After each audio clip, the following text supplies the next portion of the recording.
Salut Yann. Salut Ralph. Ah, ça va. Ça va bien. Merci. Hey. Good. Hey, c'est notre spécial de la foire aujourd'hui. Alors, tout ce que nous allons présenter à l'émission aujourd'hui a un lien au moins à la foire. Et puis, j'ai mon arrière-plan de foire avec le logo là, pour l'annoncer aussi. Donc, c'est ça. Ça, c'est notre thème de l'émission. C'est ça. Puis, justement, Ralph, on a Marie-Chantal Hogg, qui est de l'Académie de la Tamise à London. Puis, je dois te dire, Ralph, que quand je regardais notre programme, je cherchais un invité qui pourrait venir. Puis, je me suis arrêté le regard sur l'atelier de Marie-Chantal. J'ai dit, c'est elle qu'on va inviter. Puis, elle a accepté de venir nous voir aujourd'hui. Alors, bienvenue, Marie-Chantal. Merci. Je suis contente d'être ici, même si je suis un peu nerveuse. Hein? C'est pas quelque chose qu'on fait tous les jours. Non. Ben oui, ça va. On va appeler ça une petite pratique pour la foire. Alors, voilà. Pour l'information des gens, le 31 mai, Marie-Chantal, à 5 heures, va être à la foire. Il va y avoir des liens dans la vidéo, ici, dans la description de la vidéo. Et tu vas nous parler des sorties virtuelles, Marie-Chantal, pour ton atelier.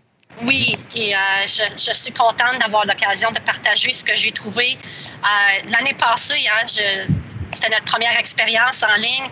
Puis là, c'était la première année que j'étais prête pour mes bulletins parce que j'avais eu la chance d'avoir une étudiante qui m'a aidée, qui m'a assistée. Fait que tout était corrigé, mon bulletin était fait, on avait vu toute la matière. Puis là, j'étais, qu'est-ce que je fais les 2 dernières semaines en ligne avec mes élèves? Fait que c'est là que j'ai fait beaucoup de recherches. Puis parce que j'ai pas commencé nécessairement de la bonne façon, mais j'ai eu tellement de choses qui sont sorties que je savais plus où me rendre. Fait que là, j'ai préparé quelque chose en espérant d'aider d'autres enseignants cette année avec une liste de ce que moi j'ai trouvé, puis encore, c'est beaucoup plus de recherche que ça, mais une liste complète avec ce que moi j'ai trouvé, puis des détails qu'ils peuvent utiliser pour commencer leur planification et peut-être être un peu perdu que moi. Un peu moins perdu que moi. Je pense que même si nous sommes dans cette situation maintenant, il n'y a rien qui empêche, puis corrige-moi si je me trompe, il n'y a rien qui empêche un prof de faire ça, même si tu enseignes en présentiel. Je crois que c'est effectivement une bonne idée parce que les élèves aiment, ça attire leur attention, tout ce qui est quand tu commences une leçon avec une image ou avec une vidéo ou avec une activité quelconque à laquelle ils doivent participer. Ça vraiment attire leur attention, puis ça leur permet de s'ouvrir à l'apprentissage. Donc, tout à fait. Alors, Marie-Chantal, je m'en voudrais de ne pas te demander un petit sneak peek du genre de sortie virtuelle que tu vas peut-être proposer aux gens. Alors, peut-être que tu peux en garder. Bien, premièrement, en pré-production, tu nous as dit à peu près combien tu en as dans ta liste. Donc, dans la liste que je vais partager avec eux, j'ai environ 30 différentes sorties virtuelles ou différents lieux qui peuvent aller. Et je vais leur présenter 2 de ceux-là en détail, où c'est qu'on va avoir une partie de l'activité. J'ai même ajouté les grilles d'évaluation. Et donc, il y en a 2 qui sont planifiés de A à Z pour eux. Et après, il y a d'autres liens qu'ils peuvent aller visiter pour voir les besoins de leur classe et qu'est-ce qui les intéresse. Et sans nous dévoiler tous les secrets de ta présentation, peux-tu nous donner quelques exemples, 1 ou 2 peut-être exemples de sorties éducatives, mais en virtuel, sans qu'on soit obligé de déplacer nos élèves, bien sûr, parce que c'est impossible? Oui, donc bien sûr, dans les sorties virtuelles, il y a des sorties que c'est en ligne, c'est direct. Donc, tu as quelqu'un qui te présente les lieux et ils le font de façon directe. Tu as aussi des sorties plus comme les vidéos 360. C'est que toi-même, tu navigues et tu vas visiter différents lieux. Et après, tu as des liens où c'est qu'ils ont préenregistré leur activité, ce qu'ils font habituellement en sortie lorsqu'ils présentent à des élèves. Puis là, tu peux écouter cette vidéo-là en tout temps dans ta classe. Donc, il y a vraiment différentes façons d'approcher cette sortie virtuelle-là. Puis les endroits? Ah, ben, il y a des places. Moi, j'ai choisi des places. Il y a des places aux États-Unis, il y a des places en Chine. Tu peux aller en France, tu peux aller au Québec ou en Ontario. Donc, moi, j'ai une place proche de London, par exemple. Après, j'ai des places à Toronto. Donc, j'ai même une place même la musique, Vancouver Symphony. Donc, il présente des spectacles de musique. Et tu peux parler, bien sûr, de tous les différents instruments qu'il y a dans un orchestre, ces choses-là. Fantastique. Puis, dans un des visites que tu as planifiées de A à Z, parle-moi un petit peu de comment ça se déroule, comme les élèves arrivent pour la journée et puis quelles sont les étapes maintenant pour faire ce voyage-là? Je crois que c'est sûr que c'est important d'abord de mentionner aux élèves qu'on va avoir une activité spéciale. Hein, ça les stimule toujours un peu, qu'ils doivent être bien installés, qu'ils soient confortables, qu'ils soient prêts.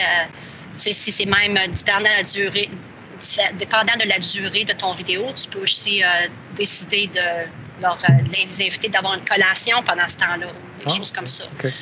Donc, tu sais, des différentes confortables, tu commences la présentation, après tu as la discussion que tu amènes pour voir qu'est-ce qu'ils ont compris, qu'est-ce qu'ils ont retenu de cette vidéo-là. Et après, tu peux amener d'autres activités d'apprentissage et finalement une évaluation sur le sujet. Puis, est-ce qu'il y a-t-il des visites qui sont interactives dans le sens qu'il y aurait quelqu'un pour répondre à des questions ou te présenter quelque chose? Oui, donc dans les visites qui sont, comme je dis, en ligne, en direct, il y a quelqu'un qui est là, qui te présente des choses, qui partage leur écran, qui te pose des questions. Parfois, il y a même certaines places qui vont faire des sondages, puis les élèves vont pouvoir répondre aux sondages à partir de leur plateforme. Ah, ça, c'est le fun, ça. Oui. J'aime l'idée. Merci. Moi aussi.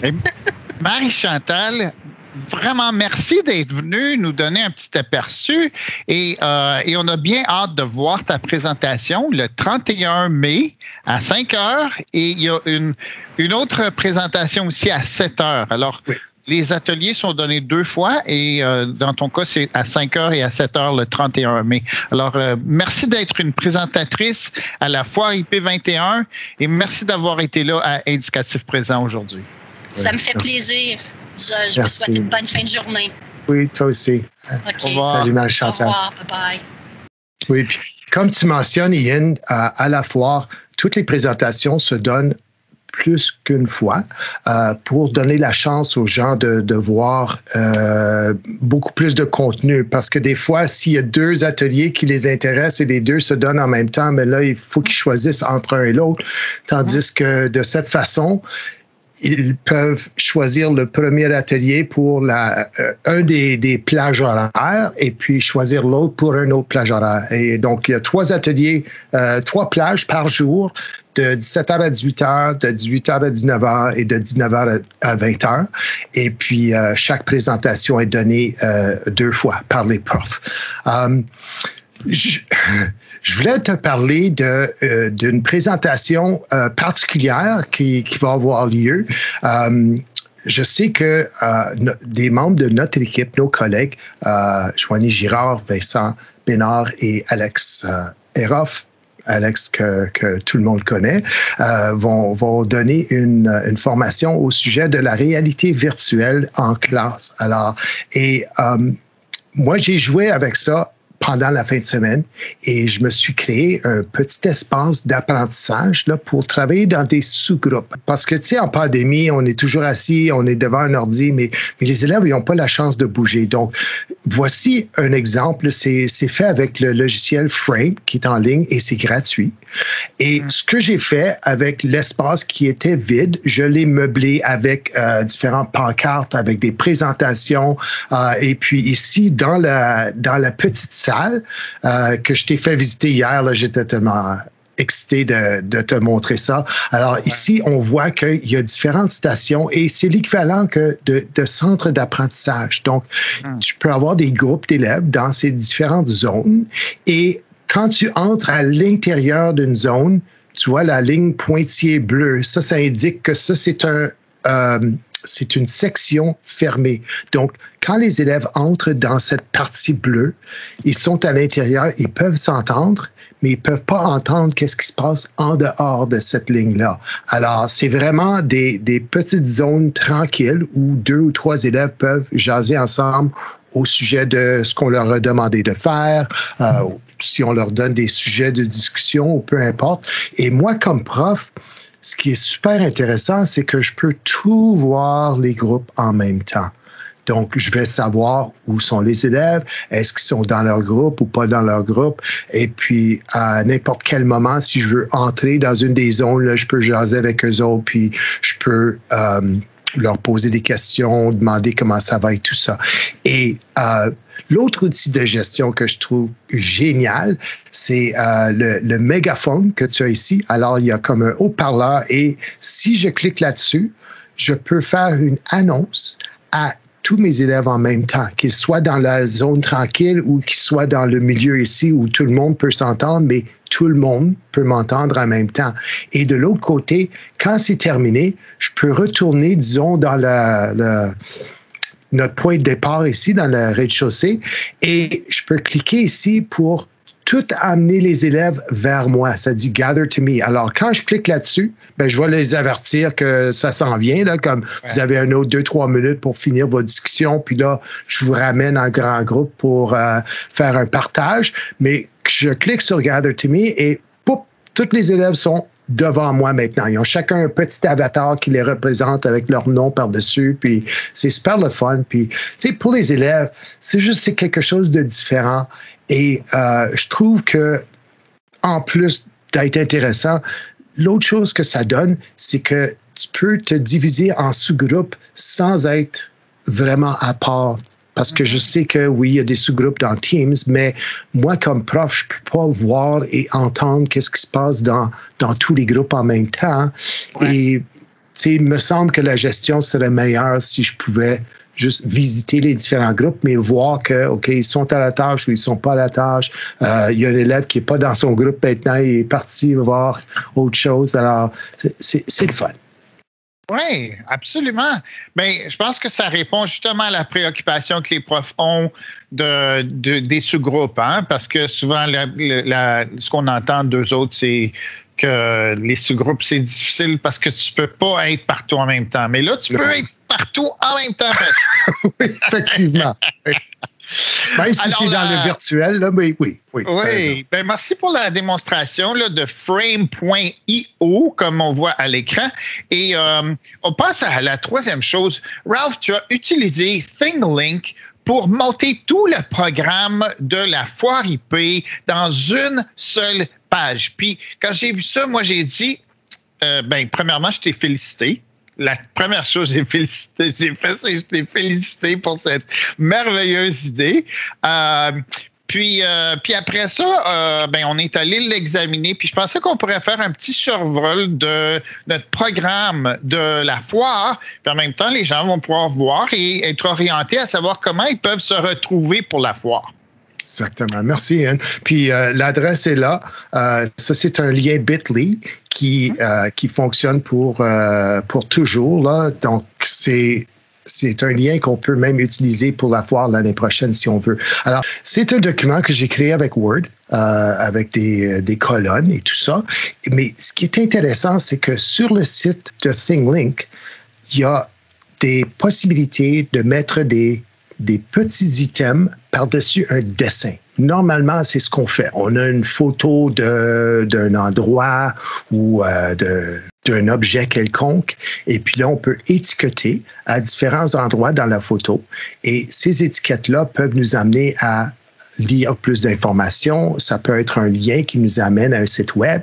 Ça peut être une photo. Ça peut même être une vidéo qu'on écoute juste en cliquant sur les différents points. Alors, dans l'horaire ici, on voit qu'il y a des petits i pour information à côté de chaque atelier. Et quand je clique là-dessus, ce que je vais voir, c'est le titre et la personne qui va présenter. Il y a une petite description de cet atelier-là et il y a un lien que vous pouvez cliquer pour participer directement à la réunion Teams qui a été organisée par cette personne-là qui présente à la foire. Donc, il y en a partout. Ça, c'est les 4 jours qui sont devant nous. Tu as peut-être remarqué qu'il y a des cases qui sont vertes et il y en a d'autres qui sont bleues. Mm-hmm. Et la raison pour ça, c'est que les cases vertes, ça, c'est nos enseignants et enseignantes qui donnent des présentations. Les cases bleues, c'est nos partenaires. On a une panoplie de partenaires grâce à toi. Je te remercie beaucoup d'avoir fait ces appels-là et les courriels pour solliciter la participation de nos partenaires parce que vraiment, ça enrichit tout ça. Et donc, les cases bleues, ça représente soit My Blueprint, on a des ateliers de Bro et Boutillier, on a la Musée Royal de l'Ontario, on a toutes sortes de partenaires. Alors, voici l'image avec tous les partenaires là, dedans. Donc, ces gens-là vont aussi présenter des ateliers et il y en a qui nous ont même offert des fonds pour nous aider avec l'organisation ou avec la reconnaissance des personnes qui vont présenter et tout ça. Donc, vraiment intéressant. Donc, il y a cette version-là du programme. Il y a aussi un autre programme. Oui, alors, cette année, je crois que c'est la première fois, Ralph, qu'on offre des contenus pour les parents. Alors, on s'est dit, bien, si on va offrir une foire en virtuel, pourquoi on se limiterait à montrer des contenus seulement pour les enseignants? Les parents, on sait qu'ils ont été nos alliés cette année et l'an dernier, qui sont là à côté de leurs jeunes, qu'ils aident, qu'ils appuient leurs jeunes plus que jamais cette année. Et pourquoi pas leur donner une petite valeur ajoutée avec des ateliers spéciaux juste pour les parents. Et si on regarde le programme, Ralph, on voit que il y a beaucoup de contenus qui sont de l'équipe des services pédagogiques dans le cas des parents. Oui. Alors, on n'a pas nécessairement demandé aux enseignants de préparer ces ateliers-là. Non. Et on a les partenaires, oui. On a Eureka qui va présenter le site qui est un site d'aide pour les jeunes qui ont besoin d'aide avec leurs devoirs. Oui. Et on a également Bro et Boutillier qui va offrir un atelier sur Louise Cool & Galt, qui est une ligne qui est particulièrement utile pour les parents et qu'ils pourraient peut-être faire des achats à escompte grâce à Bro et Boutillier.